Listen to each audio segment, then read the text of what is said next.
Bonjour. Aujourd'hui, on va pas se plonger dans une analyse complexe, mais plutôt dans une histoire, un conte. Un conte thérapeutique en fait, qui est conçu pour résonner en chacun, mais de manière très personnelle. Alors entrons sans plus attendre dans ce royaume. Tout part de cette phrase. Elle est un peu comme le cœur de notre histoire, une idée qui va doucement se dévoiler. Gardons-la dans un coin de notre tête. Au moment où l'on pénètre dans ce royaume en guerre, Il était une fois un royaume, mais pas n'importe lequel. Un royaume profondément divisé, en guerre avec lui-même depuis tellement longtemps que plus personne ne se souvenait vraiment pourquoi. Et à la tête de ce conflit, il y avait deux rois. Au nord, on a le roi Ordre.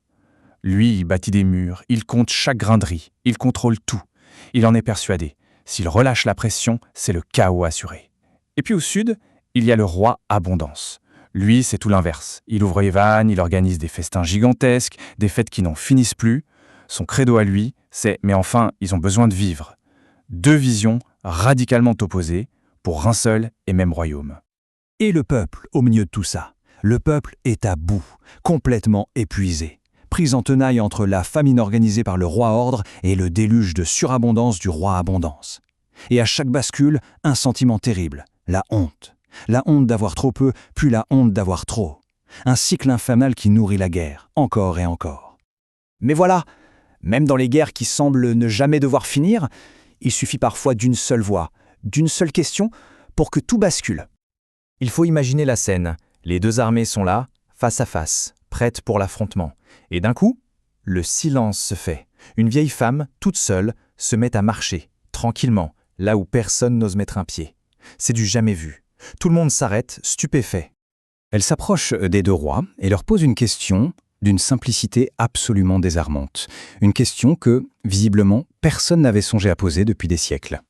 Et là, c'est la surprise totale. Pour la toute première fois, ils répondent d'une seule et même voix. Ils sont d'accord. Malgré leur méthode destructive, leur but est exactement le même, protéger le royaume. C'est là que le mystère s'épaissit encore. La vieille femme, elle ne remet pas en cause leur intention, non. Elle pose une deuxième question, encore plus étrange. Une question qui, cette fois, les laisse sans voix. La reine ? Mais de quelle reine parle-t-elle ? Et cette simple question, elle va provoquer quelque chose d'incroyable. Un cessez-le-feu. Et le début d'une quête qu'ils vont mener ensemble. Cette nuit-là, tout change. Pour la première fois depuis des générations, ils ne sont plus des ennemis. Ce sont deux explorateurs, unis par une énigme qui les dépasse. Et ils marchent côte à côte vers cette fameuse tour. Une tour au cœur du royaume que l'un comme l'autre avait totalement oubliée. Au sommet de la tour, pas de trésor, pas de couronne, pas de trône vide, non. Ce qu'ils trouvent, c'est une enfant. Une toute petite fille recroquevillée sur elle-même. Une reine, si fragile, dont la peine est si ancienne qu'elle n'a même plus la force de faire du bruit en pleurant. Et à cet instant précis, tout s'éclaire. C'est le moment de la grande révélation. Le roi Ordre comprend soudain que tous ses murs, tout son contrôle, c'était pour la protéger, elle. Et le roi Abondance réalise que tous ses festins, toute son exubérance, c'était pour la consoler, elle. Leur stratégie folle n'était pas insensée. Elle répondait juste, très maladroitement, au même appel silencieux. La solution, donc, ce n'était pas la victoire d'un roi sur l'autre. Pas du tout. C'était la collaboration. Le plus important, c'était de passer de la guerre à la communication. Et de commencer un dialogue, non pas entre eux, mais avec celle qui était au cœur de tout ça, la petite reine. Voilà, l'histoire se termine ici. Mais en réalité, son but n'est pas vraiment de donner une réponse. Son but, c'est d'ouvrir un espace pour que des questions puissent émerger. La première invitation est donc de se demander « est-ce que ces deux rois existent en nous ?» Cette part de nous qui contrôle tout et cette autre qui lâche complètement prise. Si on devait leur donner des noms, ce seraient lesquels ? Et puis, une autre question intéressante, c'est quoi le mécanisme ? Qu'est-ce qui fait qu'on bascule du règne du roi Ordre à celui du roi Abondance, et vice-versa ? C'est quoi l'interrupteur ? La quête continue, mais à l'intérieur. Est-ce qu'il y aurait, quelque part en nous, une tour oubliée ?